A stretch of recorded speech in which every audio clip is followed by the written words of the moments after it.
Good morning, folks. We're here in State of Florida versus Ellen Gilland, 2023-300352 CFDB. And would counsel state your appearances, starting with counsel for the state? Marcus Lickio for the state. Matt Fair on behalf of Ms. Gilland. Good morning, Ashley Parker on behalf of Ms. Gilland. Okay, and I see Ms. Gilland is seated next to you all. All right, so before we get started, I just want to remind everybody that's here in the audience, as well as those of you in the front of the courtrooms, please silence your cell phones. Don't put them in vibrate mode. Turn them either off or silence them completely. And I want to let everybody know that this obviously is a courtroom, and so no outbursts of any sort will be tolerated later on or at any point during the proceeding. If there are any expressions like that, then that will be grounds for having you removed from the courtroom.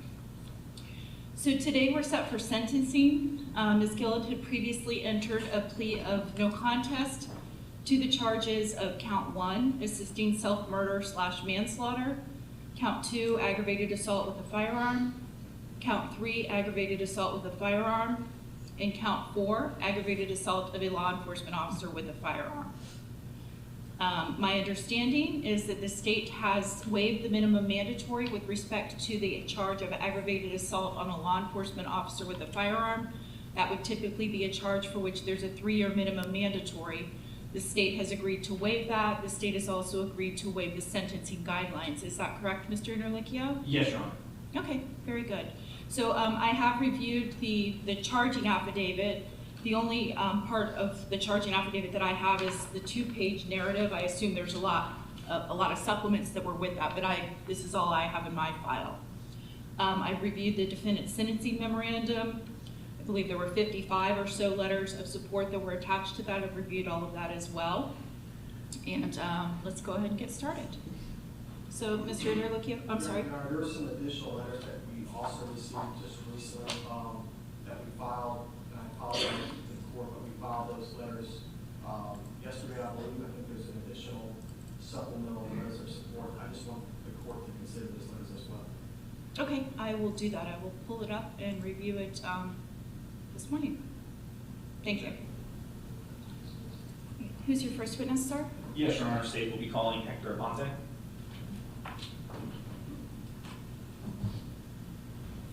Please step forward and raise your right hand if you swear.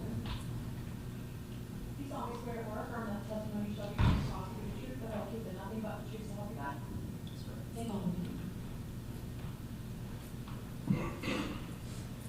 Please raise your left, sit close to me.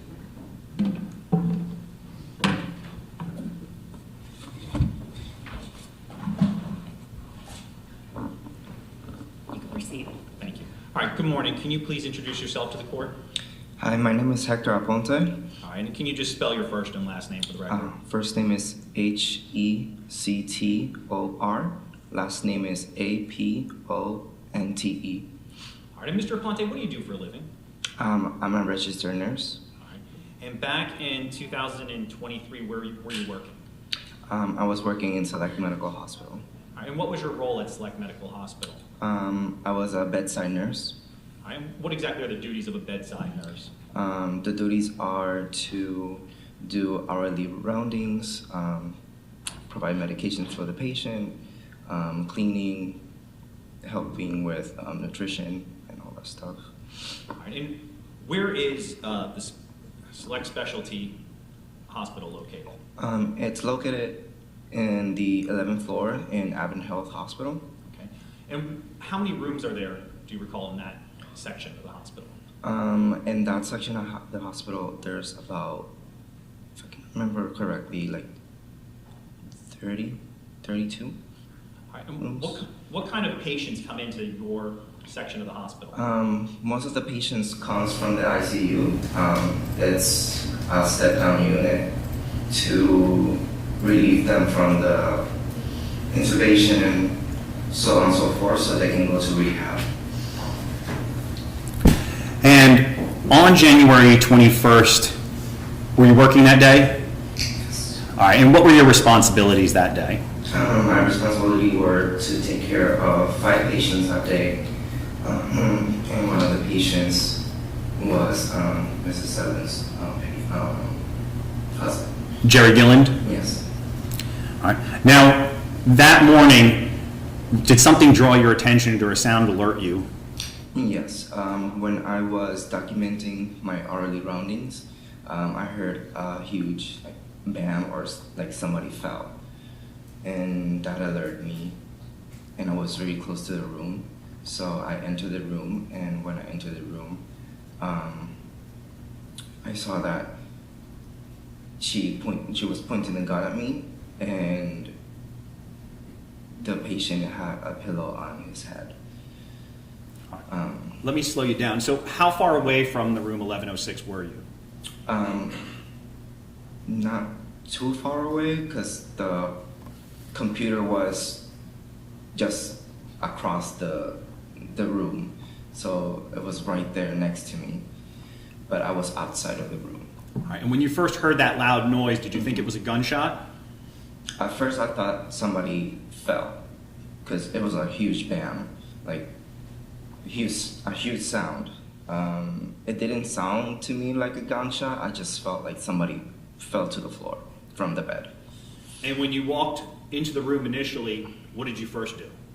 When I first get into the room, I put my gloves on and asked, like, do you need any help? What's going on? And then when I stopped close to the sink, I saw that the patient head was covered with a pillow, and when I realized Mrs. Allen was pointing a gun at me.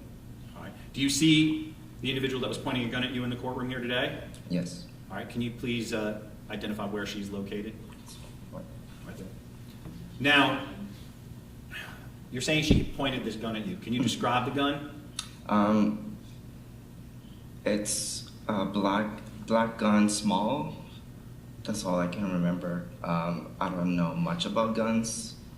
It seemed like a revolver, but it was just black. And when you looked over at her and she had this gun pointed at you, first of all, was she making eye contact with you? She did. All right. Was she pointing the gun? Where was the gun pointed in relation to your body? It was very directly at me. I'm not sure which part, but I think like right here. All right. Now, did she say anything to you? She told me to get out of the room like multiple times, and I was in a state of shock, so it took me a while to get out of the room. And when I came to, I just did what she told me to do. I got out of the room and I went to the nurse station, and I told my colleagues that she had a gun. There's a person with a gun. We have to call the code firearm. All right. Now, from leaving the room, telling your coworkers that they need to call the code for an active shooter, where do you proceed to go? So we all proceed to run, hide, or get out of the hospital. So we just run to the closest closed room, which is the medicine room, which is only by badge to get entered and coding. All right. Now, have you been previously taught about active shooter scenarios at the hospital? Yes. And were you following that protocol? Yes. Taking you back to the room, though, when she pointed that gun at you, how did you feel? Terrified. Terrified completely. I thought that I was gonna die. Did she make any threats towards you? She just said that she didn't want to hurt me, but I just needed to get out of the room for her. And when you exited the room and you went to this other room that you hid in, who was in that room with you?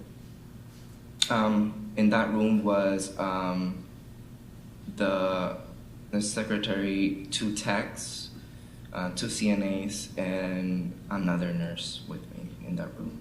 When you guys got into this room that you described as kind of like this locked door, what did you do once you guys got in that room? So by protocol, we have to,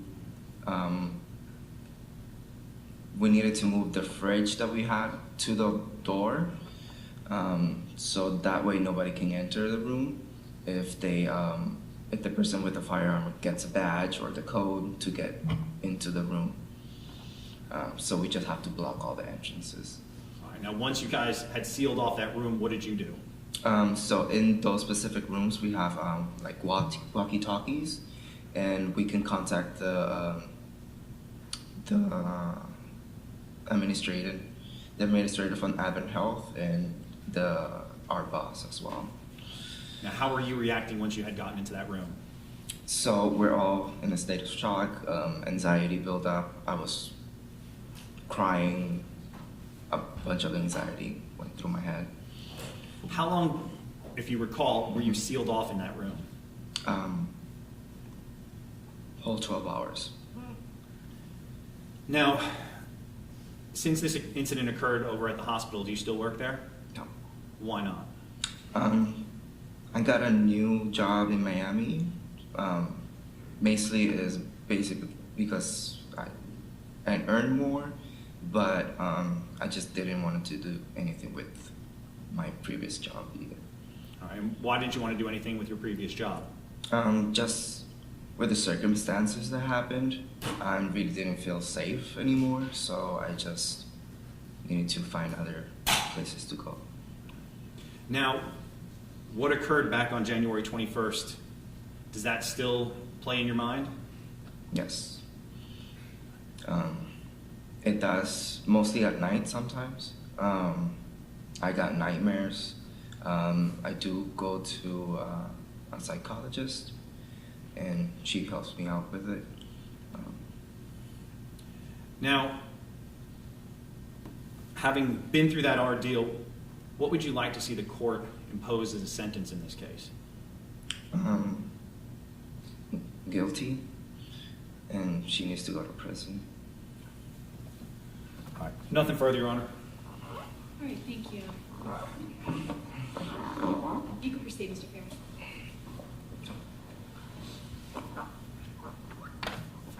Good morning, Mr. Ponte.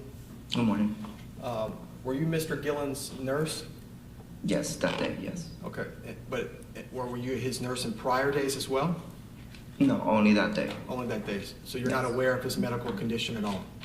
Well, yes, because we get a report with every new nurse that comes every shift. Okay. Are you aware that he had multiple organ failures? Yes, I was aware. Are you aware of the various ulcers that were on his back? Yes, I was aware. Okay.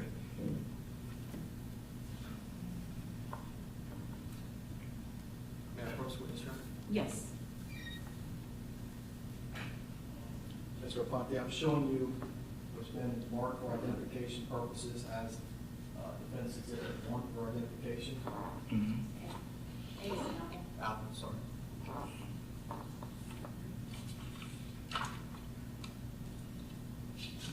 Take a look at these photographs.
Mr. Ponte, have you had a chance to review what's been marked for identification as Defense Exhibit A for identification?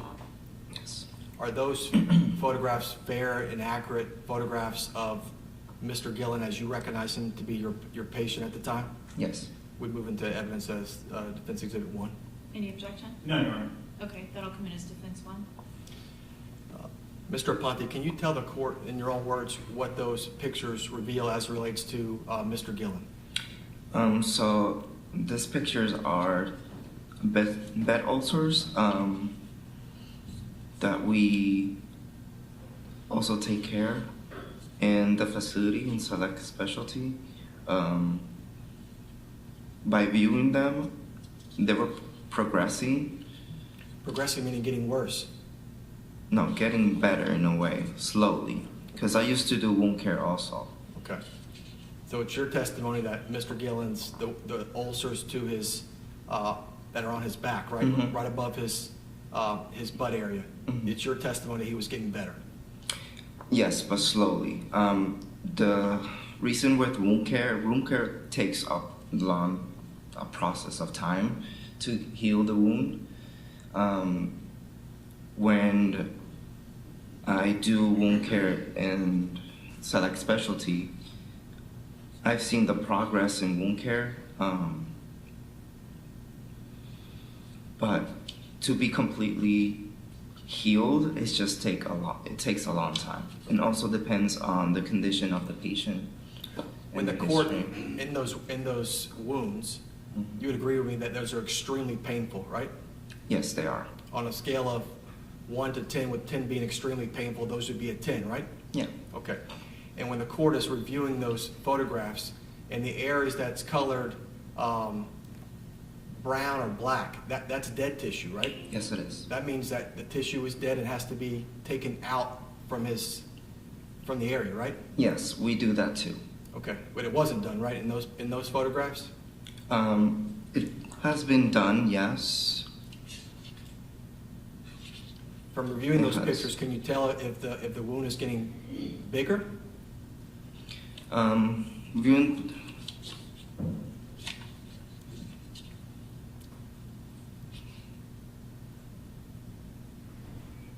Has gone slightly bigger, yes. Yes. Okay. When you saw Mr. Gilland, he also had a trach? Yes. Okay, and can you tell the court what that is? A trach is it provides supplemental oxygen to the patient connected to the venting machine. To help the person breathe, right? Correct. Because they can't breathe in a normal fashion. Cannot breathe on its own, yes. Okay. And you might have said this to me earlier, but Mr. Gilland had multiple organs that were also failing, right, in his body?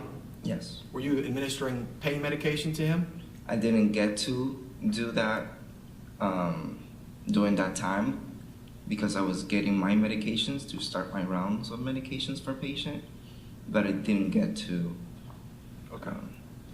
provide that medication. In any event, when you entered the Mr. Gilland and Miss Gilland's their hospital room that particular day, was Miss Gilland sitting down the entire time? During that day? Yes. The incident. No, she was standing She was standing up. next to him. Yes. Next to her husband? Yes. Okay. When you were in that room, she never made any specific threats to take your life, right? No, she just told me to get out. And, well, she told you the opposite too. She said she did not want to hurt you, right? She did say that, yes. Okay. She requested for you to leave the hospital room, right? Yes, And it took you some time to leave the hospital room, right? correct. How long did it take you? I'll say 5 minutes. Okay. So you stayed in that hospital room with Miss Gilland, Miss Gilland's husband, for approximately 5 minutes after the incident occurred, right? Yes. Okay. And during those 5 minutes, at no time did she ever threaten to take your life, right? No. Okay. No further questions, Judge. Mr. Ponte, did she keep a gun pointed at you that entire time? Yes. Were you terrified? Yes. What was going through your mind as you sat there for 5 minutes with a gun pointed at you?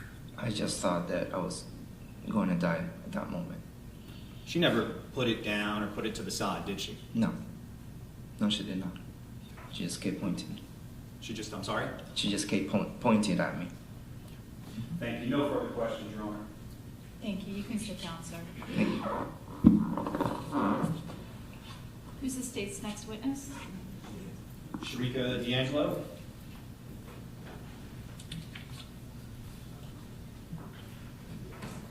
Please step forward and raise your right hand to be sworn. Do you solemnly swear or affirm that the testimony you shall give this body will be the truth and the truth and nothing but the truth, so help you God? Yes. Thank you. Please follow me.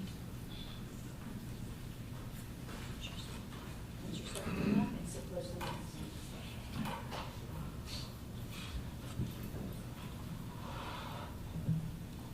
Hi. Good morning. Can you please introduce yourself to the court? My name is Sharica D'Angelo. All right. Can you spell your first and last name? Sharica, S-H-I-E-R-I-C-A, D'Angelo, D-A-N-G-E-L-O. All right. And Ms. D'Angelo, where do you work? I'm the secretary, so I'm at the nurse's station at all time. At Select Specialty? Select specialty, yes. All right. And how long have you held that position? 4 years now. Now, your desk where you sit, where is it in location to room 1106? It is literally like right across that a little bit, so I can see the room. And what are your normal hours of work back then? It's always been 8 to 8 a.m. to 8 p.m. Now, did you become familiar with Miss Gilland during the treatment of her husband, Jerry Gilland? Yes. And is it common for you to become familiar with the patients and their families as they are being cared for by Select Specialty? Yes, I'm usually like first point everyone comes in. I'm like the communication between family members, nurses, doctors, everyone. All right. Now, how would you describe yours or your staff's interactions that they've had with Miss Gilland? As far as the staff's interactions with Ms. Gilland, I always heard complaints about she was never happy or satisfied with the care that was given to Mr. Gilland. And there were issues where she was arguing with the nurses that were trying to care for him. And there was an instance where she had, I believe, put her hands on one of the nurses, and she was told that if she did it again, she would be removed and wouldn't be able to visit her husband. Okay. And is that information shared amongst staff so you're aware of potential security concerns? Yes, it is. Now, where were you positioned when you, as you heard, Mr. Ponte heard the loud bang and entered room 1106? I was sitting at the desk, and it was a few of us at the desk, but I was sitting at the desk like I always do, and we heard a loud bang. We assumed that she had fell in the room or knocked something over. At the time, Hector was sitting outside of the room it's like a little desk right next to the room with his computer, and we looked at him and said, "Is she okay?" And he said, "I'll get up and go check." So he went into the room. He was in there for probably about five minutes. As he came out, his hands were up like this, and he was walking backwards, and then he turned around and faced us and started walking towards us, and he looked like a ghost, like his face went white. He was very just out of it, and he came towards me, and he said, he was just like shaking and stuff, and he sat down. It was like a little corner next to my area, and he sat in that corner, and he just was like spaced out. And I said, "Hector, what's wrong? Are you okay? Is she okay?" And he said, "She has a gun," because we did hear yelling when he went in the room. We heard her saying something like, "Get out," but we couldn't make it completely out. We heard her saying something like, "Get out, get out." So when he came out looking like he looked, and then he sat over in the corner, we asked him what was going on, if he was okay, and it took him a minute, and then he said that she had a gun. She had a gun. He just kept saying that over and over and over, and then I was like, "Are you serious? Like a gun?" And he was like, "Yes." And everyone kind of was in a state of shock at that moment. Everyone that was at the nurse station, including myself, was in a state of shock. It took us a minute to realize what was going on and where we were at, and I proceeded to pick up the phone to call and put the code through that we needed security because it was an active shooter. Everyone took off running. They grabbed Hector, they ran. Well, let me slow you down. So when you're calling out for an active shooter, who are you calling? We call the code team for Advent Health Hospital. We have to dial number 2222, and they put out a code throughout the hospital. At the time, I just told them there was an active shooter on the 11th floor in room 1106, and they proceeded to put out the code throughout the hospital. All right. Did you stay on the line with them and provide any additional information? No, I didn't. I was scared. I dropped the phone. I don't even know if it hung it up good, and I ran. All right, and where did you run to? I met the rest of my coworkers in the med room because it's the only door that's like locked that's right there.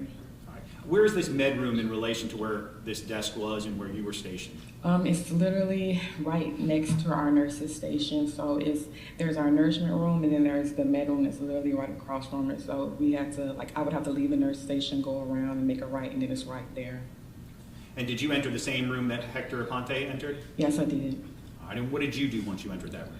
When I was in the room, I was just in shock because I couldn't believe this was actually happening. You don't think someone's gonna bring a gun into the hospital, you know. My co-workers were all screaming, crying.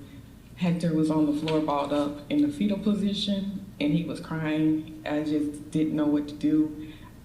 At the time, I kept asking anyone, do you have a phone? Because I couldn't find we have a phone that's supposed to be in the bedroom, we couldn't find it. I left my phone at the nurse's station, so I didn't even have my cell phone.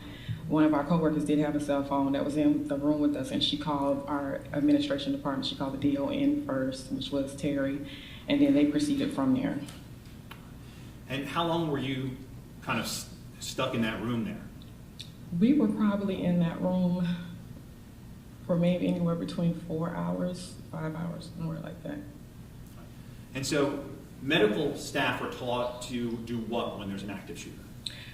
We are told to first, if it's possible, to assess the patients and make sure that we close the doors so they're safe. But if we can't do that, then we are supposed to get ourselves to safety as quick as possible. At that point, I think it all went out the window because everyone heard it was a shooter in the building. I don't think anyone really checked on the patients. Everybody was just trying to run. A lot of our staff didn't even stay. They like left the hospital because they were scared. Everyone was just confused. Everyone was shocked. No one did what we were taught to do. The most we did was just got to safety. Some of the doctors were even walking around and we were grabbing them and pushing them into rooms. It was just very chaotic that day. It was very traumatic that day to see people crying and balled up on the floor, hiding in rooms with patients because they're afraid. They don't know what the state of the family member was that committed the act. They don't know what the state was. They didn't know if she was just going to stay in the room or come out and start shooting because of the fact that there were issues prior with other nurses that she was not happy with care. So they didn't know if it was going to end there in the room or she was going to come out and start shooting other people. No one knew. So everyone was very, very scared. All right, and as Mr. Ponte said, there's quite a few patients, or at least on that floor, that there's at least 30 or so rooms on that floor. There's actually 34 patients on our floor. All right, and are you usually full? Most of the time, yes. We try to stay full house. All right, back on January 21st, were you almost at capacity or at capacity? I believe we were at capacity. I believe we were full. All right. And so for those hours that you all are, and medical staff are hiding, all those patients are going without care. Exactly. And that's all due to the actions of Ms. Gilland here today. Yes.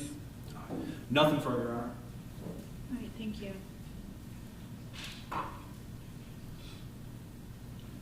Good morning. Good morning. Ms. Gilland, I think you indicated, had made prior complaints to hospital staff regarding the level of care her late husband was receiving? That's correct. Okay. And she was not pleased as it relates to the amount of care that he was receiving at the hospital? That is correct. And she was not pleased as it relates to his level of pain, right, in the hospital? That is correct. And she constantly requested, I guess, additional medical care for him, Mm-hmm. right, to alleviate that pain. Exactly, correct. And it's fair to say that Mr. Gilland's medical condition caused a lot of stress and anxiety to Ms. Gilland, right? That is correct. Because she loved and cared for him very much, right? That is correct. Okay.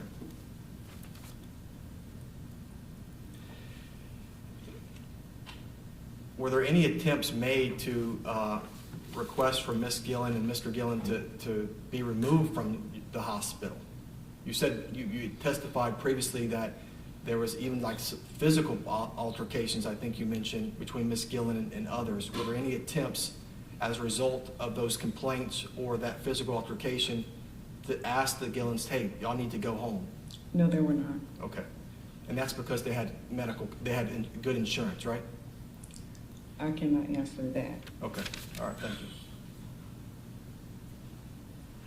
No, you're right, Your Honor. All right, thank you, ma'am. You can step down. Thank you.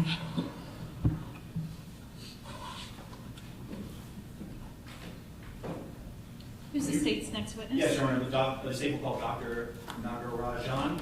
Okay.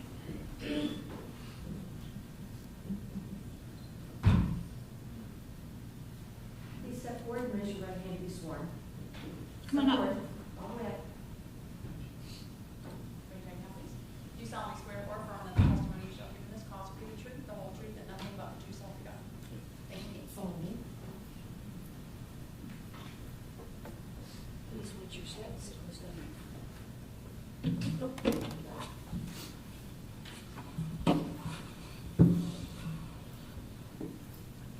All right, good morning. Can you please introduce yourself to the courtroom? I'm Dr. Ravi Nagarajan. I'm the medical doctor who was involved in her care, but most of the care was provided by my associate. But I was there on the day the incident happened. All right. Now, can you first spell your first and last name for the record? Ravi.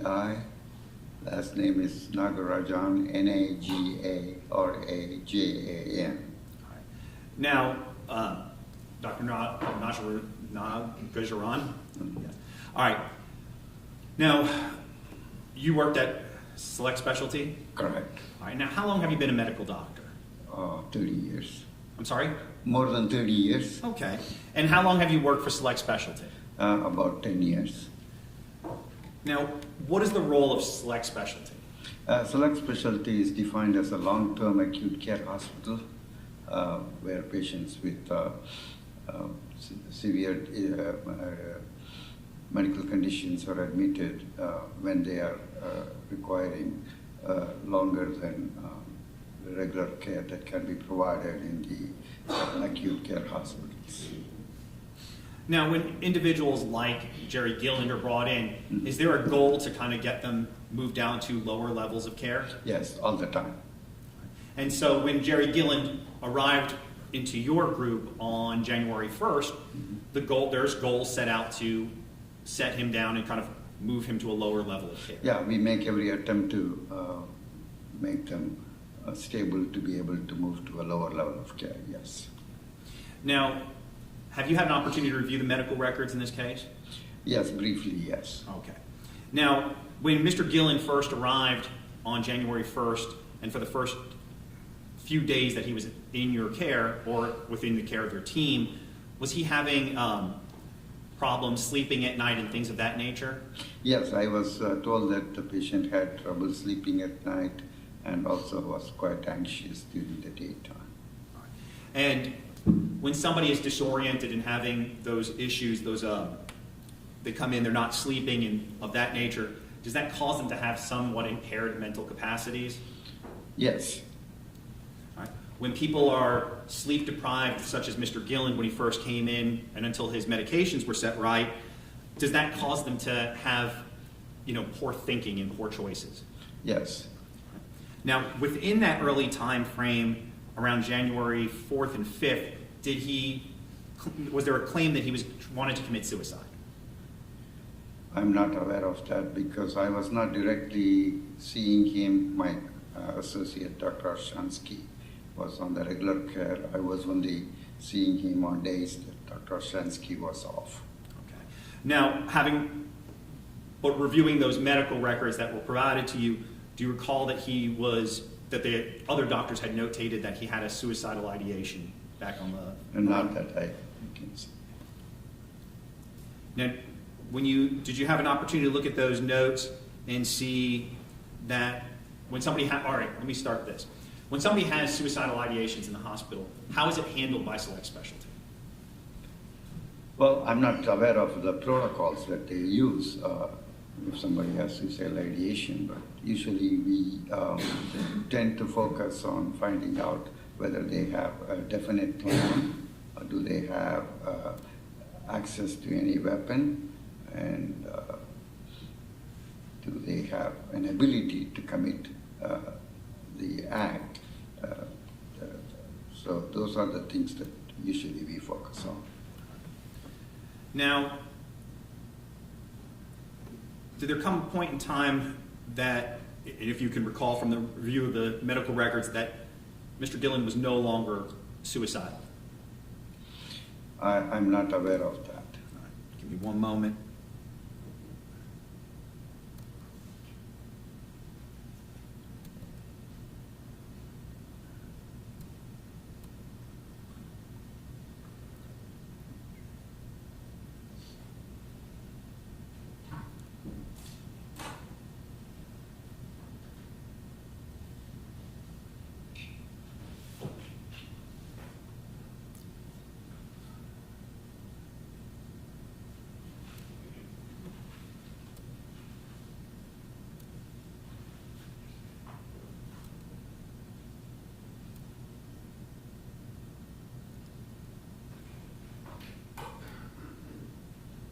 Sorry, just give me one moment.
All right, now, Doctor, I'm going to approach. These are the medical records that I've. The record states Exhibit A.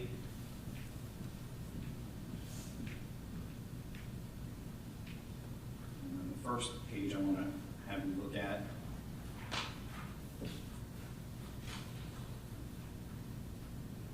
Page 6 of those records. Take a look at that. We direct you to the review of systems. What does review of systems mean? We go through one by one to find out if they are able to answer questions like, do you have a headache? Do you have trouble seeing? Do you have any chest pain or you short of breath? Doctor, can you turn to the microphone, please, when Yes, you're speaking? yeah. I couldn't Review of hear you. system is usual medical procedure where we ask the patient about each system, including are they able to answer questions regarding their physical issues, including do they have a headache, do they have trouble seeing, do they have a chest pain, are they short of breath, and are they able to swallow, eat, and any abdominal pain, and these things are reviewed to see where the patient is. All right. And back on January 1st of 2023, what was the review notations for his review of his systems? They were unable to obtain due to impairment of status. Do you know who this note was done by? No, it doesn't notate who. But these are medical records you would access or review if you were treating the patient, correct? Correct, but the person who saw the patient usually makes those notations. Now I'm going to move forward to page 19.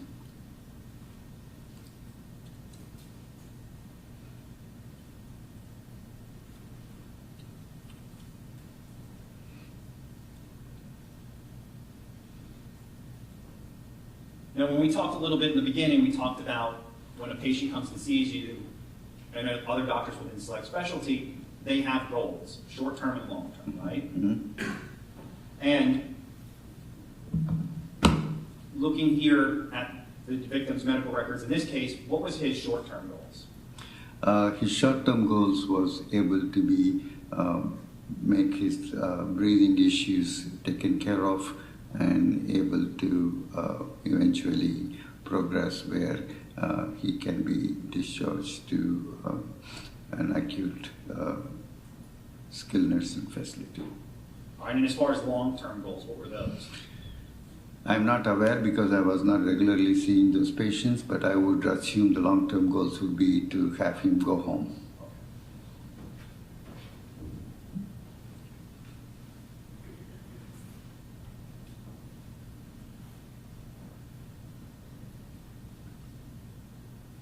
Now, next, I'm going to show you page 51 of the medical records.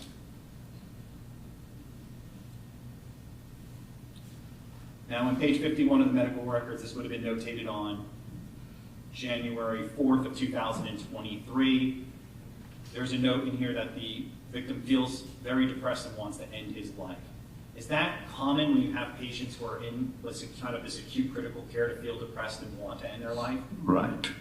Now, when you have patients like this in this acute care unit, are there options for them if they really do want to end their life and they don't want to have to continue treatment? Yes, they always have options to opt for comfort care where they can be kept comfortable. All right, so what exactly is comfort care? Comfort care is to make the patient as comfortable as possible with no acute care like active treatments, but to give them medications that would keep them comfortable, including control pain, control anxiety, and control things like depression. And is this a way, kind of like a humane way of letting someone? Correct. They eventually, if they progress to the level where they are still continuing to be in the hospital, a hospice would be consulted, and they would eventually be moved to an hospice facility to have continued comfort measures for the end of life. Now, was Mrs. Gilland and Mr. Gilland explained about hospice? You given the option to go to hospice? From what I talked to the doctors, he was verbally given that comfort measures are always discussed in every doctor rounds, and they tell the patient that if you are not wanting to have active treatment, you can always opt for comfort care. All right, and did they ever opt for this comfort care? No. And this is something that would be provided whether they had good insurance, bad insurance? Yes, insurance does not have any bearing on our recommendations. So if someone like Mr. Gilland, as defense counsel stated, was in kind of all this excruciating pain and whatnot, he could be transferred to a different unit, be made pain-free and live comfortably and die with dignity. Correct.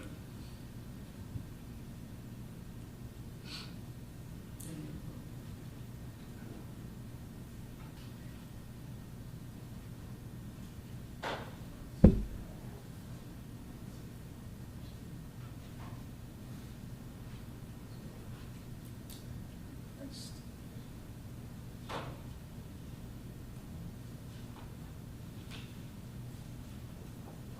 You go to page 75 of the records.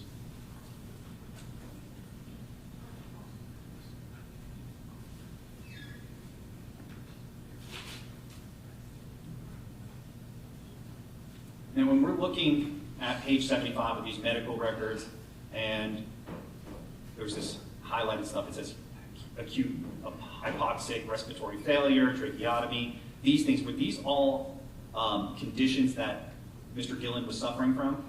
As far as I know, yes.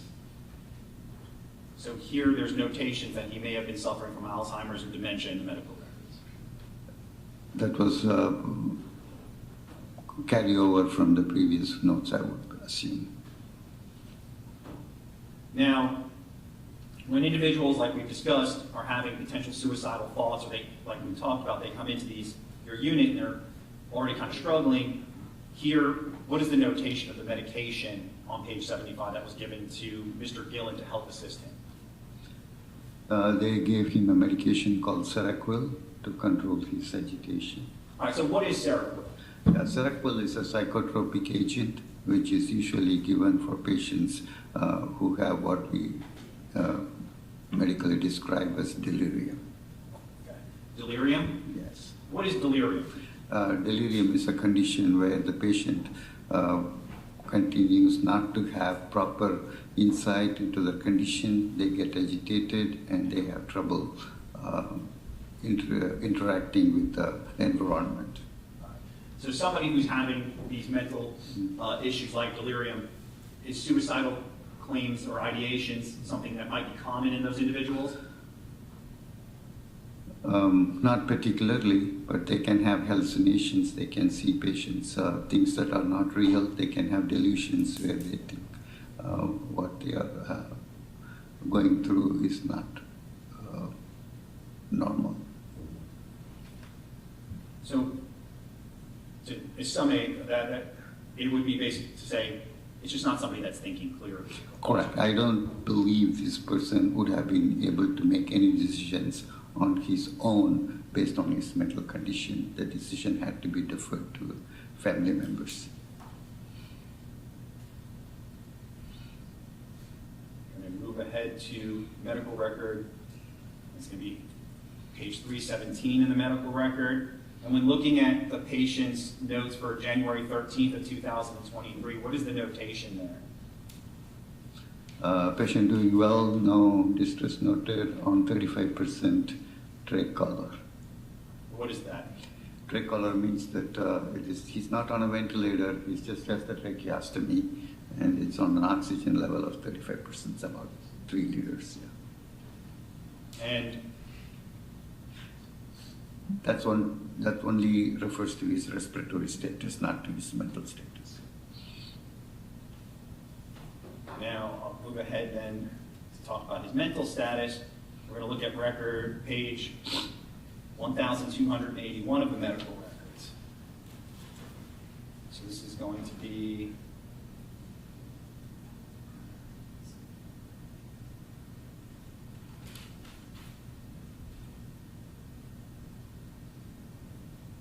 so on page 1,281 of the medical records, this is going to be for January 9th, 2023. Did the victim in this case have any suicidal ideations when looking at this medical record?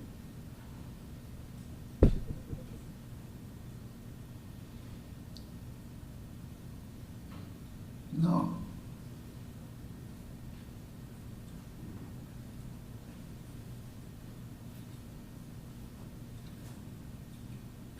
Skipping ahead to 1328. So this would be January 11th, 2023. Did Mr. Gilland have any suicidal ideations on that day? Not with the answers to the questions provided.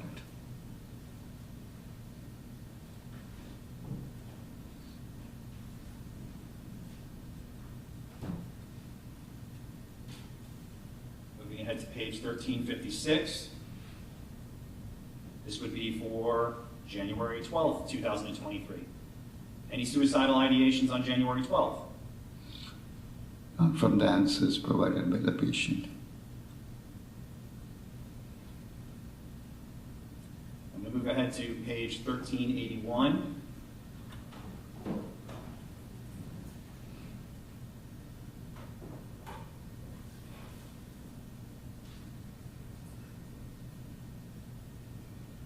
Now on 1381, this would be January 13th, 2023.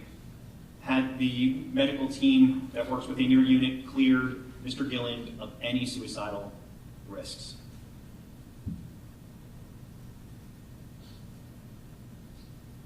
And for your reference, I'll point to the second golden line. Yes. So he'd been cleared at this point. Now, there is a notation here, though, for January 13th, 2023. that a sign is placed on the patient's door instructing visitors and staffs to go to the nurse's station. Why do you do that when you have somebody who's potentially suicidal and you have the visitors come in and check in first instead of going directly to a patient's room? That's a hospital protocol which you need to speak to the nursing.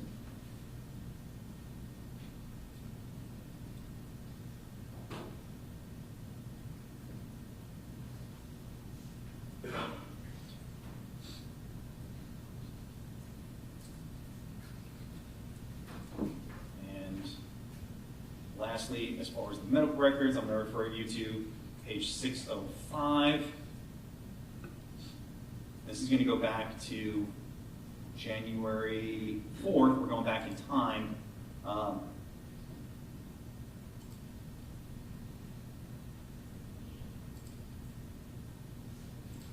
Looking at, or actually January 5th, there's a notation in here about Ms. Gilland's consultation about pain medication here.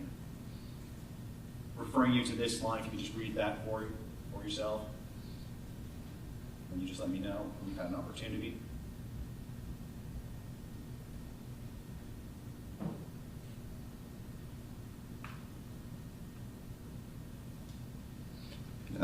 The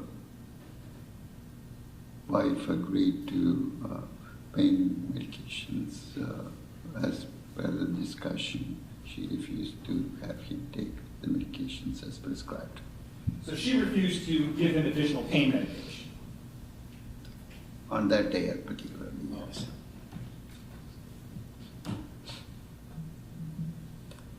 Now, did you have an opportunity when you were reviewing medical records to look to see if Mr. Gilland was experiencing pain? I'm certainly sure that there were instances where he experienced pain, yes. Okay.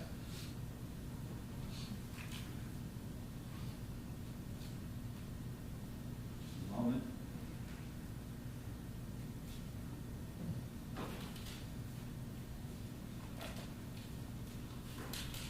And doctor, I just want to be clear.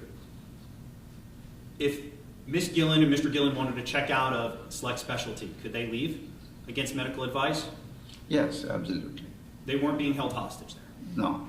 All right, so if they decided they wanted to kill themselves and go on, they could have done that, right? At home? Well, if they express that kind of intent, it would be a different story. We would make sure that the patient has safety issues with involuntary order placed to keep them and have what we call a Baker Act. But he was never Baker acted. No, he was not Baker. And Ms. Gilland was never Baker acted. Well, she's not my patient. I don't have any comments about it. All right. And if they wanted, and if he was suffering so badly and he was so miserable, he could have gone on to hospice. Correct. There are options, right? No, absolutely. She didn't have to take a hospital hostage and kill her husband, did she? Yes, I mean, yeah, all the time patients have other options, including comfort care in the hospital without any acute, and then they can progress on towards hospice. All right, nothing further, Your Honor.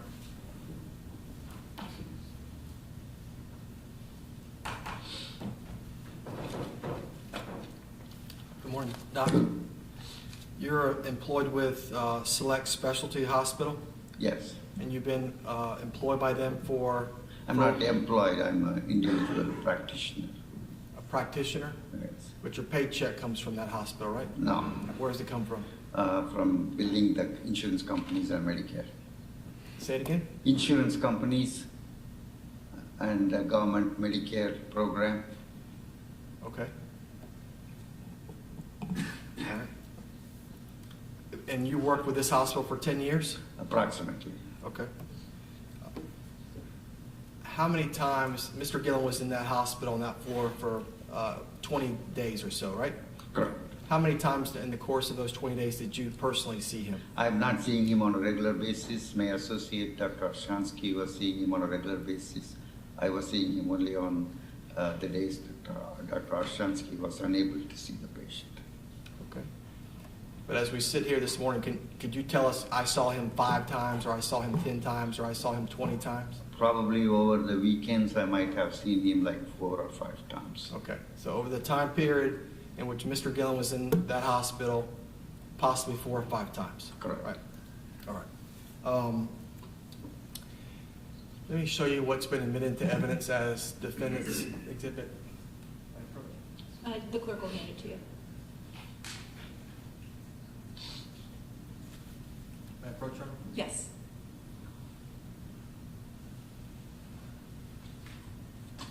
Please review those photographs, and I'm going to ask you questions about what those photographs reveal.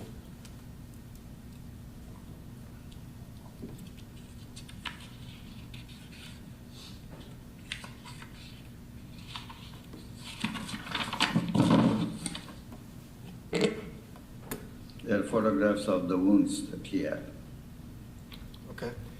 And where are those wounds located on, that's Mr. Gilland's body? Correct. Those are your hospital records, right? Correct. Okay. And where are those wounds located? The wound care team would have documented that in the records where they are located and how severe they were. Where are they located? Yeah, the wound care documentation would clearly state where they are located and the amount of severity. Most of them were in the back. Okay. So on Mr. Gilland's back, right? Correct. All right. And what's the medical terminology for those wounds? Sacral coccyx decubitus wounds. Okay. And are those like ulcers? Yes. Okay. And what are the causes of those wounds? Most of the time the cause is referred to the patient not being able to move, sit, stand, and being on the bed all the time. Okay. So as Mr. Gilland is in that hospital bed, and he's a heavyset man, right?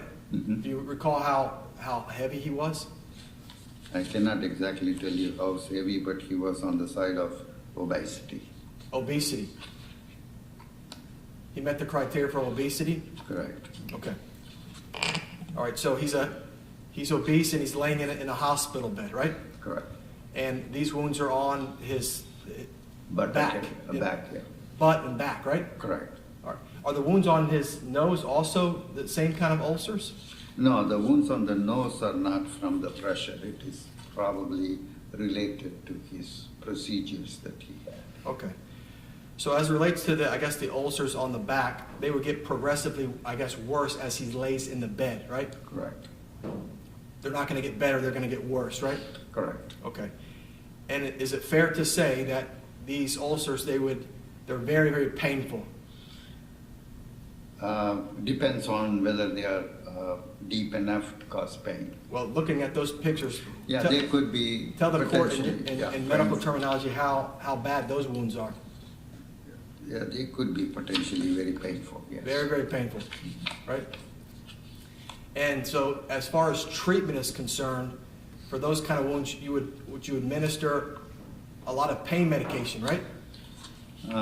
We usually treat these patients with frequently rotating them in the bed using special mattresses in addition to reasonable pain control.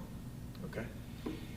Now, when the court looks at those pictures and you see browning on the wounds itself, what does that reveal? It means it's a scar formation. Scar formation? Yes, scar. Yes, Okay. scar. Could you tell from those pictures, is it an infection as well? It's difficult to say because the infection could be buried underneath the scar tissue, but I definitely see necrosis on top of the wound. That means the tissues have been dead. And do you have to cut that out from him? Correct. To be able to see the bottom of the wound, yes. So who would do that? A surgeon at the hospital? Usually it is the surgeons or the wound care doctors who regularly round on these patients. So you would not be involved in actual treatment of those wounds? No. But it actually someone has to cut the stuff out of his back area? Yeah, either that or they have what we call chemical debridement, where they use certain medications to take the slough off. Okay, and then that, I would assume that if that wasn't done in this case, right? Not that I'm aware of. Okay, so he still has those, okay. And then for treatment, you would give him pain medication and also recommend that he position his body off the wound itself, right? Like lay sideways on the bed, right? Correct. All right. Did you ever see him laying sideways? No. Okay.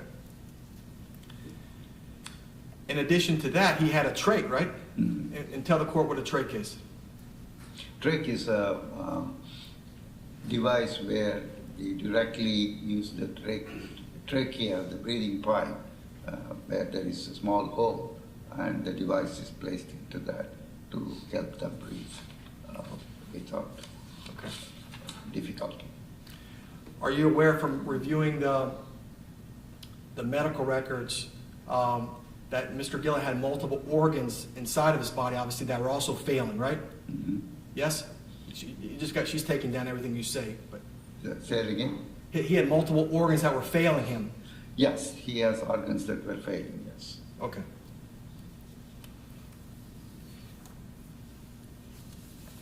Mr. Gilland, he could not breathe on his own, right? He was breathing on his own, but he had to be helped with the tracheostomy. Okay. He was not on a breathing machine. Now, I think you mentioned a few minutes ago that Mr. Gilland and Miss Gilland could just simply leave the hospital, right? Or be Baker acted. That was an option they had? Yes, if there is active suicidal thoughts or ideation or plan, we usually Baker act patients to keep them not have access to those. Okay. But Mr. Gilland was an obese man, right? Mm-hmm. Miss Gilland did not have the ability to transport her husband outside, right? Well, if they absolutely wanted to leave the hospital and go to another facility, things could have been arranged for a safe transfer to another place where they wish to go, not to the house. I mean, he was absolutely not capable of going to his own home. And so that's why, and based upon your 10 years of experience, that's why they were not permitted to go home, right? Because No. he had a trach as well, right? Yes, he had a tracheostomy, he was not mobile, Mhm. he could not have been discharged to home, but that doesn't mean that he could not have gone to another facility of their choice. Is there any, in reviewing these 1,000 pages of medical records, is there any indication in the medical records that you or any employee at Specialty Select ever had this conversation with Mr. Gilland and Miss Gilland as far as end-of-life options? Well, I have had verbal information from the other doctors that they did talk about comfort care, and the main issue from what I heard was the patient and his wife wanted him to be able to eat, and due to his repeated episodes of taking food into his lung, he was told that that's not an option unless he chose comfort care where he can be kept comfortable. Okay, that's a good point. So Mr. Gilland couldn't even eat, right? Yeah, could not eat, and his food was withheld because he was noted to be taking it into his lung. Okay. When you saw him, I guess those 4 or 5 times during this 20-day time period, did you ever see him with mitts on his hands? Probably yes. And tell the court what the mitts are for. The mitts are for the patient safety, so they don't pull out medical devices, including the tracheostomy. Okay. Are you aware from reviewing those medical records the effects of the various pain medications to Mr. Gilland, what effect that was causing to him? I don't understand your question. Can you So repeat? there was pain medication administered to Mr. Gilland, right? Mhm. Over these 20 days, right? As a result of administering that medications, are you aware of any bad side effects, such as causing him hallucinations and him doing things to himself? Potentially all medications that interfere with his nervous system can do that. And is that the reason that he had the mitts? That, and particularly maybe delirium, which is what we call from multiple medical problems, people can get change in the mental status, which is called metabolic encephalopathy. Okay. No further questions.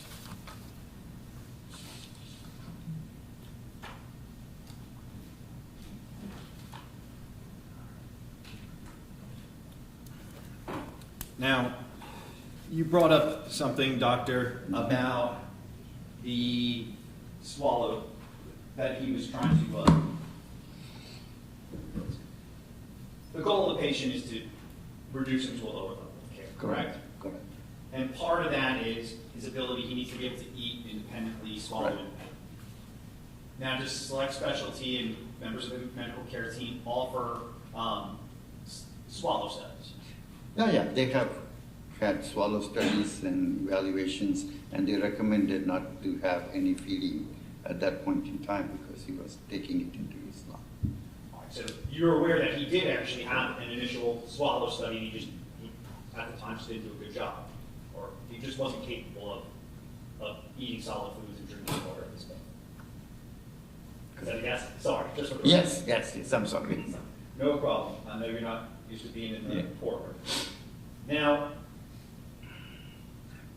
defense counsel pointed that out. I want to show you, going back to those medical records, it's page 1673 of the medical records, and I just want to show you this treatment note in particular. You can just review that medical note on January 20th, 2023. Yes. Wife is unhappy that the patient cannot eat or drink and complaining to multiple people attempting to get her way, even though she has been educated multiple times about the aspiration risk by this speech therapist. Okay, so that essentially means is Ms. Gilland went around, complained to numerous hospital staff that she wanted the study, but based upon his medical condition at the time, it just couldn't have been done. Correct. But she still wanted to get her way. That's what I hear from the notes. All right, and again, having spoken with the team, Ms. Gilland was informed about hospice. I don't know specifically hospice, but at several times they was informed about comfort care, which is a step towards hospice. And you work in, it's a step down from ICU, but it is still a critical care unit. Correct.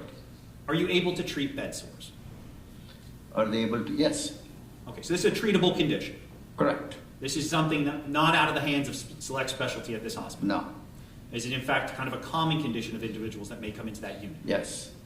Is it a slow? Yes, it's a progressive slow condition which needs to be managed. Now, when you reviewed those documents that were provided to you by the defense, did it appear that his wound care was being managed properly? I'm not able to comment on that because I don't know what was done to. But if someone is in pain from something like that or any other condition, are you able to provide medication for that? Yes, they can do medications, yes. All right, nothing further. Thank you, doctor. You may step down. Thank you.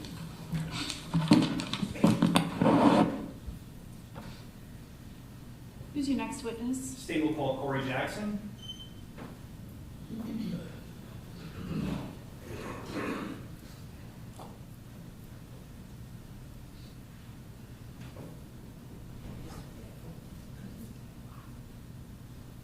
Please step forward, raise your right hand and be sworn. You solemnly swear or affirm that the testimony you shall give in this cause will be the truth, the whole truth, and nothing but the truth, so help you God? Yes, ma'am. Thank you.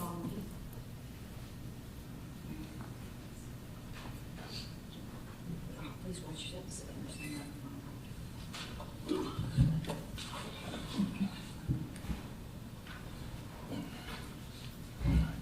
Good morning. Morning. Can you please introduce yourself to the courtroom? Cory Jackson, All right, and can you just spell your first and last name? C-O-R-Y, last name J-A-C-K-S-O-N. All right, and Mr. Jackson, where are you employed? Advent Health. All right, and in what capacity? I'm the security manager. All right, now back in January 21st of 2023, what was your role at Advent Health? Senior officer of security. All right. Now, what are the role of security officers at Advent Health Hospital? My job is to make sure everyone will come on the property is safe and just do my job, you know. All right. Back in 2023, were there metal detectors? No, sir. Now, as a security guard, what are you issued as far as part of your uniform? At that time, we was armed with a baton and a taser. No firearm? No firearm. Now, on January 21st, 2023, were you working? Yes, sir. Now, at around 12 that day, was there a call out for an active shooter at Advent Health? Yes, sir. All right. What is your responsibility when a call for an active shooter comes out at Advent Health? All right, so we received a phone call from the 11th floor in reference to someone having a weapon. Once me and another one of my officers arrived to the floor, I made contact with the room. I knocked on the door, identified myself as Security Officer Cory. I'm coming in. At that time, I noticed Ms. Gilland there with a firearm pointed at the door. At that time, I stepped back.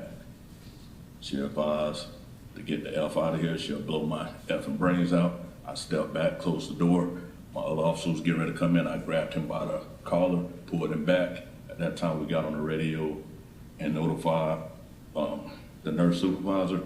I got on the PD radio, notified law enforcement that I needed assistance with what was going on at the hospital.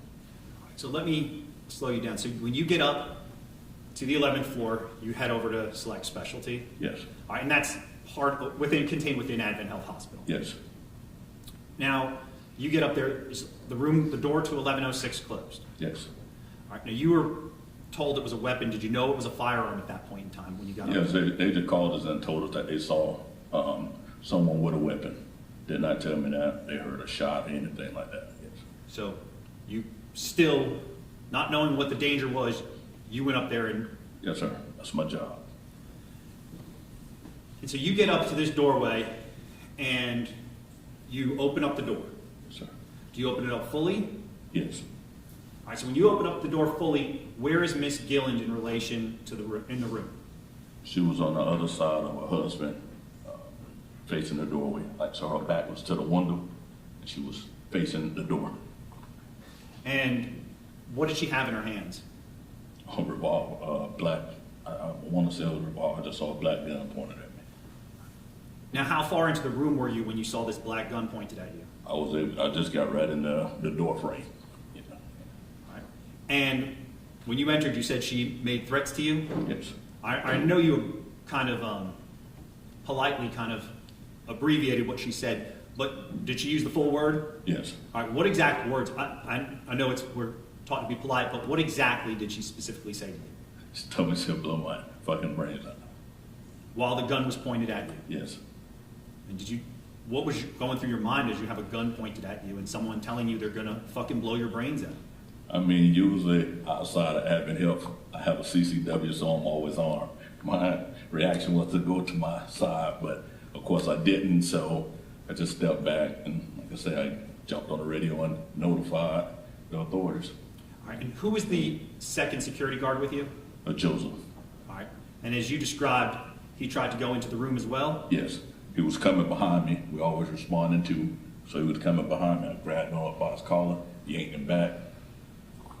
And then, like I said, I had him clearing the floor as we was on the radio, notifying the staff and law enforcement.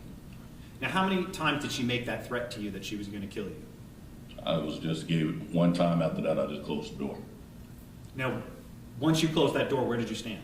On the side, just to make sure. I didn't know if it was a threat going to come out of there or anything like that. So I just drew my taser at that time and just stood there until law enforcement arrived. All right, so without a firearm, armed basically only with a taser, as you described, you stayed outside that door? Yes, sir. To protect the patients and the employees of Advent Health and Select Specialty? Yes, sir. How long did you stay out there, essentially unarmed, with somebody with a gun in that room? It didn't take law enforcement a long time to get there. I stated once they got there, I was able to assist moving the patients next to the room, upper floors and under, to make sure that no one else was going to be in danger. All right, so explain, why are you moving patients to the left, to the right, up and down? I mean, I don't know a bullet can go anywhere. So I don't know what the intention is. I don't know what law enforcement is going to do at that time, what they was going to have to do to be able to access y'all able to come out. So for their safety, we start pulling them out, taking them to other floors for they can still receive their treatment. All right, now, the patients that you're taking out, are they in kind of a critical care unit? Yes, that floor is, yes. All right, can you describe to the courtroom exactly what it was like taking these patients from the left to right, up and down? Well, like I said, the beds was really big, so trying to get them through the frame, I actually was pumping at one time to get the people out. So like I said, you can only get through.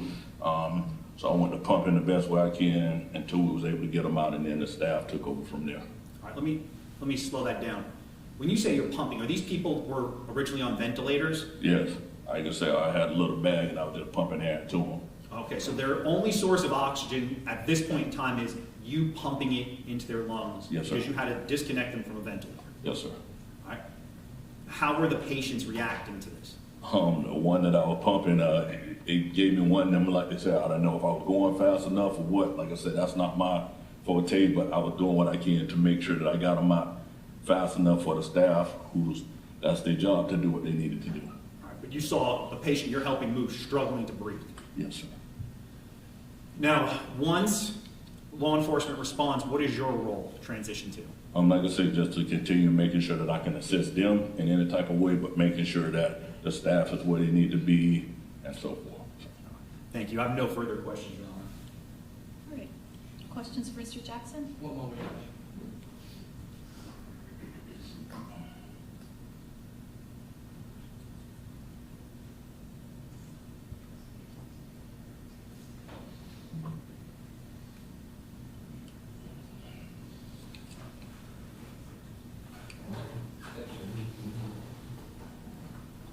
Morning, Mr. Jackson. Morning. You said when you first entered the room, was Miss Gilland, was she standing up or sitting down? She was sitting down. Okay, and was the firearm already pointed towards the door area? Yes, sir. Okay, and I think you said the first thing that she said she was, get the F out. Yes, sir. Okay. And I think your testimony was that you provided some medical care to some of the other patients on the floor? Okay. No, was that what you testified to a minute ago? Pumping air into them? Yes. I'm sorry, sir? Yes. Okay. Prior to today, have you told anyone previously that was what you did, that you had to provide medical care to any of the patients? I told them that the day of. Okay.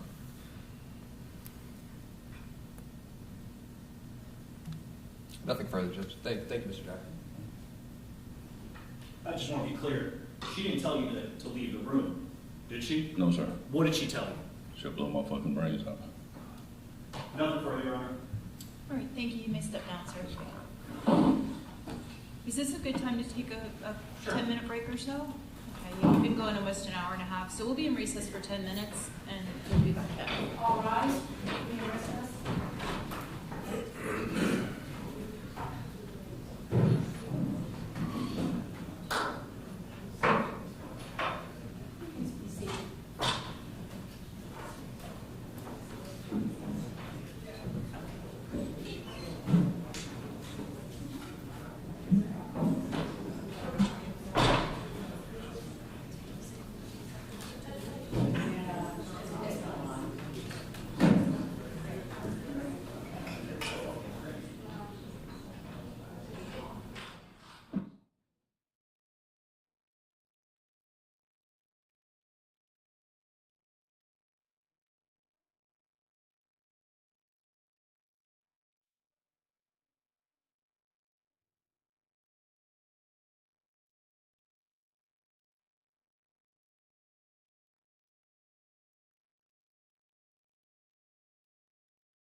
Thank you.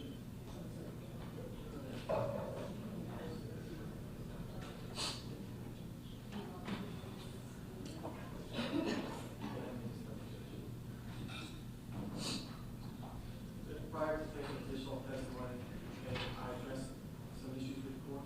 Yeah, just step up to the microphone so that I can hear you, please, because as you know, without a court reporter, everything is being recorded, and that's how we'll have our record of this. Judge, so we're moving, we have an oral motion to exclude from the court's consideration the previous testimony of Cory Jackson. Mr. Jackson was obviously the security guard with Advent Health on the date of the incident. He was interviewed by law enforcement, and those interviews are in digital format that are captured on law enforcement's body cameras. He did not provide any written statements, but we also took his deposition. But nowhere in the body cameras initially, there's no written statements. He made the statements he testified to do. I asked him at his deposition, and he did not testify to any of the statements that he testified to today. He never, I asked him questions about, did Ms. Gilland make these statements to you? He never said what he said today. He never talked about providing medical care to people. His testimony was completely contrary to his interview that law enforcement conducted of him on the day of the incident. The state has an obligation under Florida Rules of Criminal Procedure 3.220, if there's a material change in testimony, even after deposition, to disclose these statements to us. They have never disclosed these statements. I was quite surprised as to his testimony today, so I'm moving in limine to exclude his testimony altogether from the court consideration today. Okay. Well, it's definitely not in limine. It's after the fact. In fact. I know. I'm trying. I don't have enough evidence to support what I just referred to, so we could try to provide the court with like his interviews, right, by law enforcement, where he never mentioned these things. But obviously, it's going to take some time. So. Okay. Let me hear from Mr. Interlicchio. I'm trying to see if there's the deposition notes here, but I can't find them right at the top of my head. But I mean, that's literally what impeachment's for. Like, that's what you do. This is the first time you've said this statement. I've not heard this before. That's how you impeach a witness. If you don't impeach him, you don't impeach him. That door's kind of foregone and closed at this point in time. I was not aware if there's anything different than he's already stated or described. It was literally just from conversations I had with him in preparation for trial and preparations ultimately for this hearing. So I wasn't aware of any material changes to his testimony. Okay. I'm going to deny the motion without prejudice to revisit the issue. And if you would like to, you can recall Mr. Jackson at some point after you've had a chance to, either you or your associate, look into that and gather any additional information for impeachment purposes. But you did impeach him. In fact, I'm not surprised to hear you say that this is new, I haven't heard this, because you asked him, did you tell anybody that before? So I'm going to deny the motion without prejudice for you to revisit if you'd like. Thank you. Okay. Who's your next witness, Mr. Interlicchio? It's going to be Sergeant Aqua. Okay. Please step forward, raise your right hand and be sworn. Do you solemnly swear or affirm that the testimony you shall give in this trial will be the truth, the whole truth, and nothing but the truth, so help you God? I do. Thank you. Follow me, please. Please watch your step and sit close to the microphone.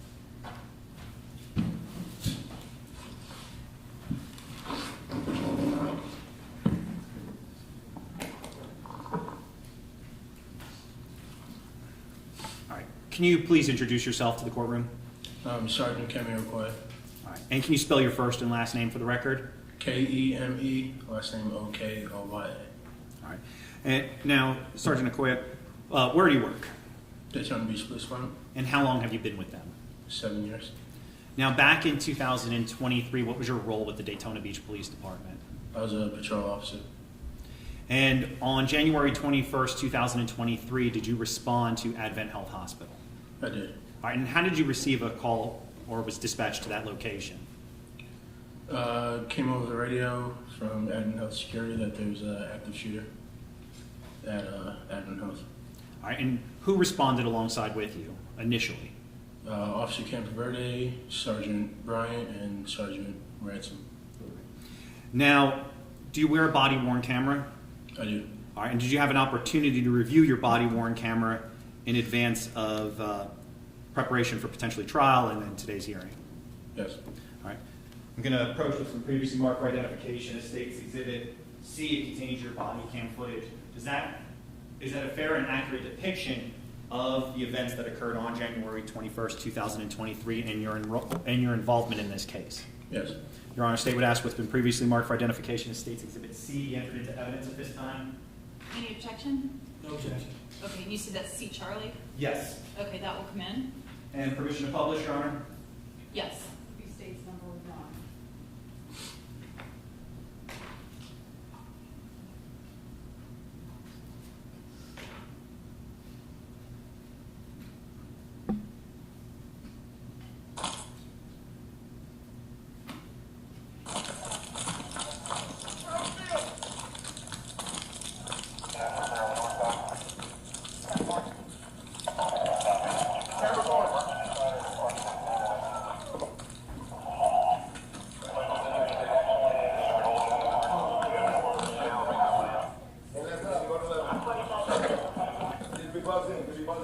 Your Honor, is there any way to increase the volume on that end or no? I will Just it's a little low. try that.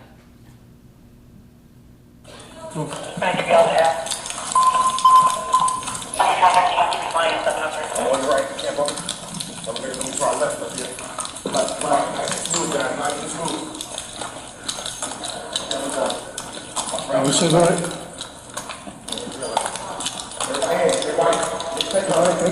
Everybody get somewhere. Get away from the elevators, get somewhere. Shield.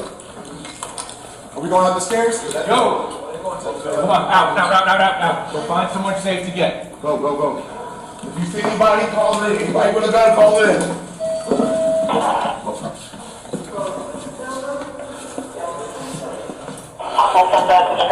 White female, white hair, heavy set, 7-year-old female. 7-year-old female. It's gotta be a murder-suicide.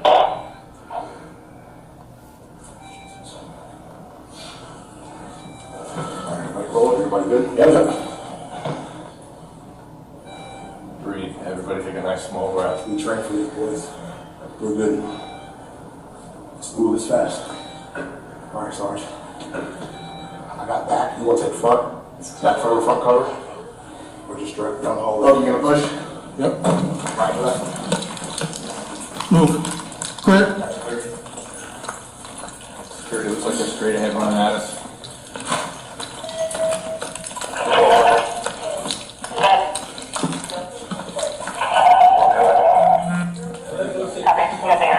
Where's that? First right. This way. I want you to go on. Cut. Clear. Alright, I got you, buddy. Alright, we got 2 people going on. You guys know 6 short. Nobody came out? Yeah, nobody's come out of the room. Nobody came out? With the firearm? Where's that right here? Right here. Next one. Right up there, next one. That one? Yeah, right here. This one? Right in here? These windows connected, we get them out? Is it patient? You can't. This is window connected? Yeah, no, watch that window. That connects to the road. We don't want to crossfire and shrapnel. I'll give it a push. Come on. I'm just don't worry about it. Ready? Police department. Police department, see your hands! I want to see everybody. Show me your hands! Gun. Yep, gun. Get back. Guns in. Gun. Right towards us. Can I got guns right towards us. I got the shield. Drop the gun! Drop the gun right now! Drop the gun! Drop the gun! You got any eyes there with the stars? What's that? You got any eyes? I can't see. She's sitting right behind the bear. Yeah, the other side of that. It's a black revolver. It's a visitor. Drop the gun! Drop the gun! Drop the gun! Just drop it! Just put it on the ground and slide it away from you! Drop the gun! No. I got you. You can't open the outside. Hey, here. You want to practice over with this? Can you open it from the outside? Drop the gun! Watch out, watch out, watch out, watch out. We got time. Back up. We got time. We got nothing but time, guys. Can we evacuate some patients from the adjoining rooms? Can we do that or no? Drop the gun, man! I got a good angle right here. Drop the gun! Drop the gun! Man, hold on. You got to build that one. Man, tell me what's going on. Tell me I don't want to hurt you. We don't want to hurt you. Tell me what's going on. Just talk to me. Talk to me. What's going on? Why can't you drop the gun? Why can't you drop the gun? I'm listening. I'm talking to you. I'm here. Let us help you. We don't want to hurt you. We're scared too. Reach your mind.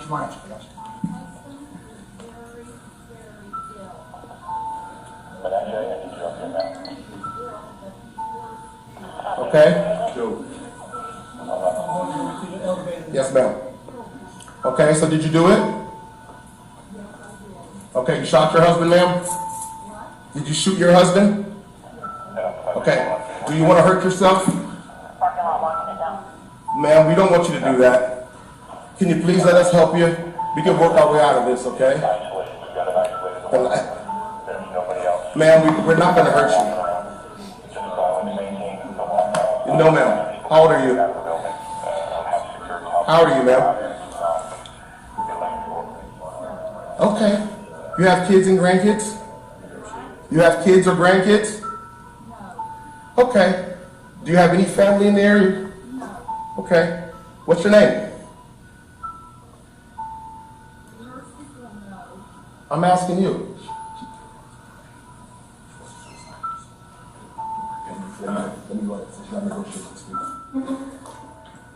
Hey, ma'am. My name's Bob. Okay, I just want you to know. Listen, I have a good angle here, so just don't go in front of me, please.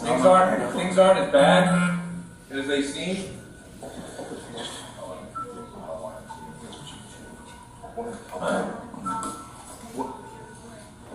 Okay, want to talk up a little bit?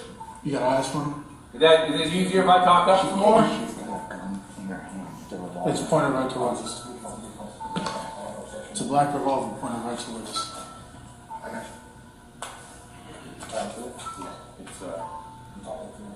It's on the hurricane. No, I have not called. Hey, listen, ma'am. I understand that what's going on right now is a lot to process. It almost seems overwhelming, but we can talk, okay? From here forward, it's just talking. That's all. Nobody's here to hurt you. All right? Absolutely not, ma'am. I promise you. No, put your hands in.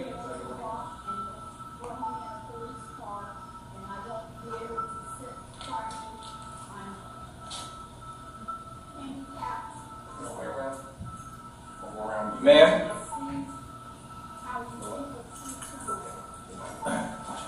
I'm a supervisor, ma'am. I won't let that happen.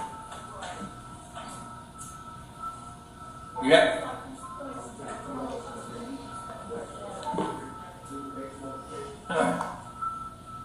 I'm not a doctor, so I don't know what was going on and why he wasn't getting any better. But I can assure you on what happens from here forward. We're not going to cuff you behind the back and throw you in a car or anything like that. I promise you. Just pointed right at us. It's a black revolver. Are we going to talk to you about the incident? Yeah. Yes. But nothing says we're taking you to jail right now. I looked dead at it. I said, are we going to talk about the incident? Absolutely. But nothing says we're going to take you to jail right now. No. She got a, We're going to find out what's happening it's first. a black revolver. Right directly at us.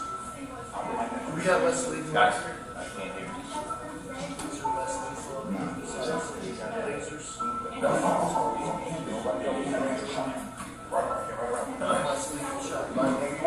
cleared out from both sides.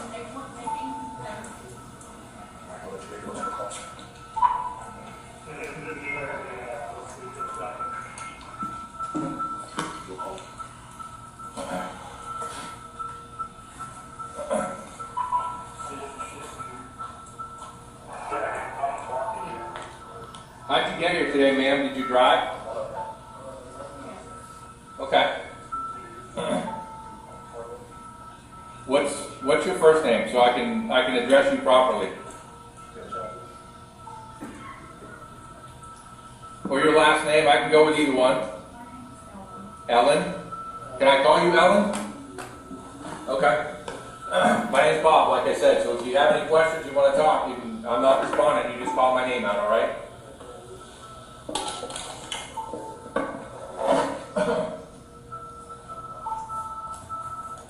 How old are you, Ellen?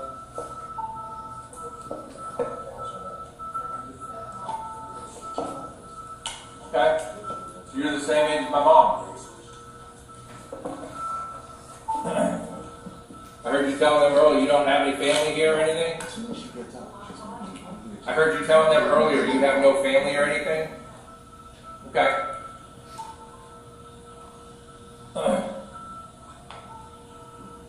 Is there any way you can put the gun down just to talk to me? We're not coming in. Just put the gun down just to talk to me?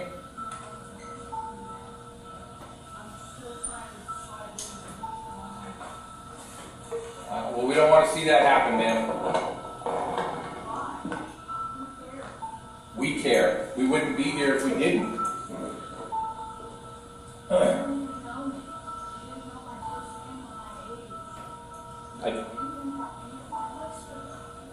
But I do know a little bit about you now.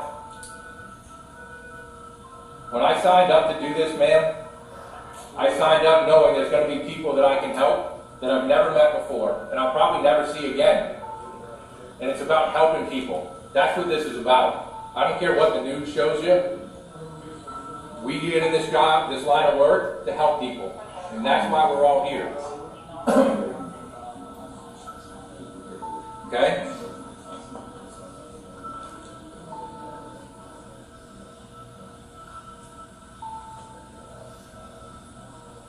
What are you contemplating hurting yourself for? Why?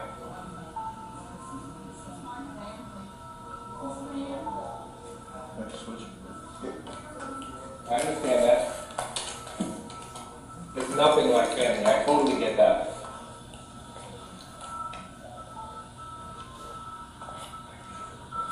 You wouldn't want to see you hurt yourself. That's right here. She's right down. Nor do we.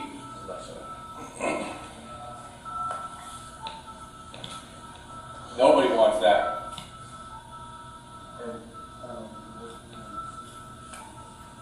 Stop it there. Now, Sergeant, when you first entered the room, can you describe to the courtroom what you saw? When I first entered the room, I saw the bed, the male laying there, and then saw Mrs. Gilland on the other side holding a black revolver right towards me. All right, when you say right towards you, was she pointing the barrel towards you? Yes, the barrel was right towards me. Yes. And is that why you kind of we see you backing out of the room on the body cam footage? Correct. Now, why didn't you engage her in a firefight essentially at that point in time? Because initially when I first started, when I had 11 floors to go up, I was thinking it's a hospital, it's got a lot of oxygen tanks and everything in there could possibly explode. So the last thing that I wanted to do was shoot inside of the hospital. So once I went in there, I saw her. We had time. We had nothing but time, so I just backed out, and hopefully we could talk her out of doing anything that she wanted to do. Okay.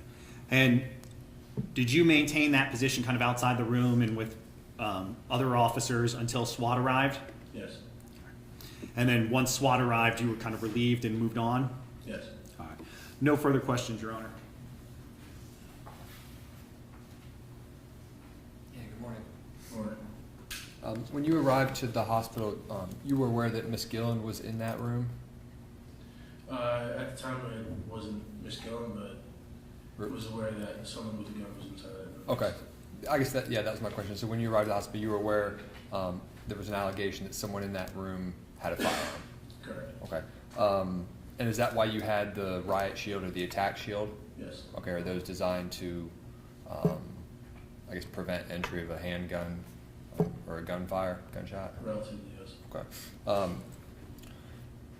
Ms. Gilland, when she was speaking with the officer, she was polite, would you say? For the most part. Right, she didn't raise her voice or anything at you or at the other officer? No. Okay. And you weren't, when SWAT arrived, I think you were asked, you were kind of relieved of your spot? Yes. Outside the hotel, okay, or the...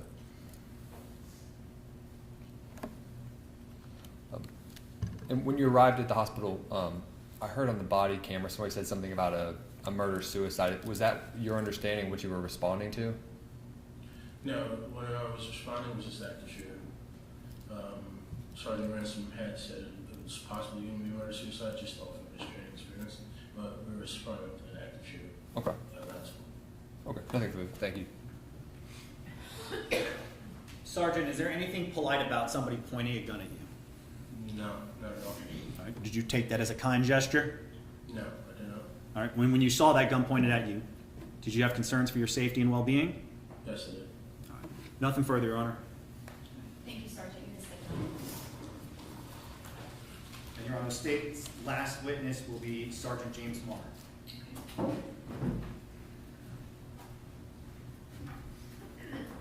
Raise your right hand and be sworn. Do you solemnly swear or affirm that the testimony you shall give in this cause will be the truth, the whole truth, and nothing but the truth, so help you God? I do. Thank you. Follow me.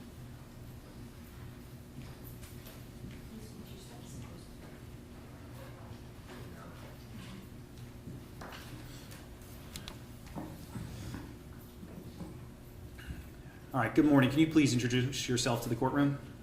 I'm James Marr, M-A-H-E-R. And Sergeant Marr, where are you employed? I work for the City of Daytona Beach Police Department. All right. And how long have you been with the Daytona Beach Police Department? Since 2009. Back in 2023, specifically January 21st, what was your role with the Daytona Beach Police Department? At the time, I was the sergeant for the crime suppression team or violent criminal apprehension team, I'm not sure which one, and team leader for the SWAT entry team. All right. So let's talk about what is a team leader for a SWAT entry team? So most people think of SWAT, they think of just one team. It is a big team, but there's multiple teams inside of a SWAT team. So you have an entry team that does the actual entering of a structure or a room like this. You have a breacher team to get us through doors, sniper teams. There's different teams. For the entry purpose, I was a team leader. Now, as a SWAT team leader, who decides how to make entry into a room?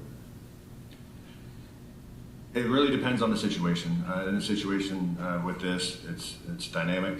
I'm sure they had a plan before I showed up. When I showed up, I assessed the situation, develop a plan, send that plan through my commander, make sure he's aware of what I was thinking, any changes he might want to make, and then we execute the plan. Now, when you got this call out, where were you? I believe I was home. Okay, so even when you're not working, you're still working when you're in SWAT? Correct. And when you responded to the hospital, do you recall around what time you responded to the hospital? Daytime is all I can tell you. I don't know what time of day it was. Now, when you respond to the hospital, how is the hospital kind of secured at this point? Or what is done to secure the hospital? The hospital's on a lockdown by the time I get there. There's police vehicles everywhere, emergency vehicles everywhere. It came out as an active shooter, as testified earlier, so that's going to get a large response. Obviously, I'm going to go through the perimeters. I made my way through the 11th floor. And when you say the hospital is on lockdown, does that mean nobody can come in and nobody can leave at this point in time? Yes. All right. And that lockdown, does that lockdown stay in place for several hours? Can I correct that last one? I'm not sure if at some point somebody could leave if they had to. Like, if we can clear somebody to get out, well, we're not going to hold them in a dangerous situation. But as far as anyone coming in, they couldn't come into the Correct. hospital. We don't want any additional victims and or threats coming in behind us. All right. So if someone's wife is in labor in this hospital right now and their husband was on their way, they can't get into the hospital. If we're on lockdown, no. And so that hospital was placed on lockdown for several hours. Would that be accurate? That's correct. So once you get up to the 11th floor, who's up there with you? There was a lot of people up there. The hallway was extremely crowded. That was one of my first issues I had, was getting certain people, certain patrol officers, security guards, whoever it may be, back away from the threat. My second thought is obviously secondary victims, people in rooms next door. Sergeant over there brought up a great point. There's oxygen that runs through the walls. They're working on trying to get that oxygen shut down for any secondary explosions. All right, so let's talk about that. So the oxygen issue in the hospital, what risk does that pose to you for your operators? I mean, it's a huge threat. If oxygen is highly flammable, you know, some of the devices we use are small, I guess you can describe as explosions. Bullets entering an oxygen line, I wouldn't want to figure out what happens. So those are all major safety concerns for you? Correct. And as you described, you get up to this floor, the 11th floor, and you start clearing out kind of the uniform patrol and let the SWAT team kind of take position in there. That's the goal. Now, did some of the members of the SWAT team have body-worn cameras? They did. All right. Now, in preparation for this hearing, did you review the body-worn cameras in this case? I did. Well, Your Honor, state's going to ask what's been previously marked as State's Exhibit B be entered into evidence at this time. No objection. Okay, that will come in. State's number 2. And permission to publish, Your Honor? Yes.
Yeah, that you would have to be written your name right in the name of the well, I think this dining part is too late.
Yeah, you want me to get the paper? No, I've got some.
door.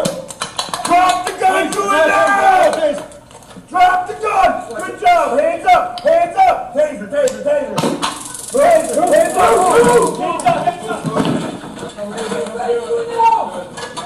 What the fuck?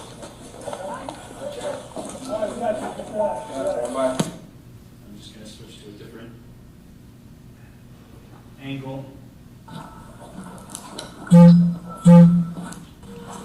You or anything?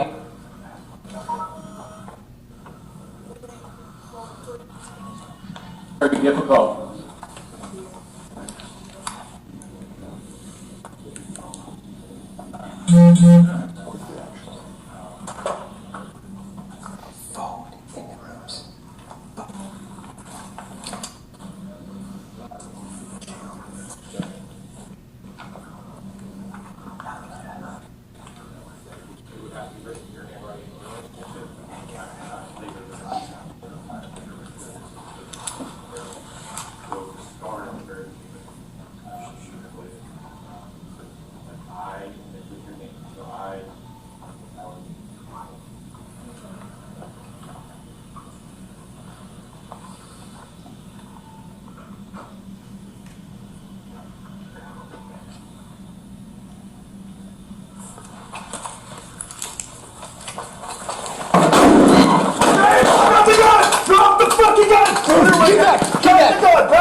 Get out of the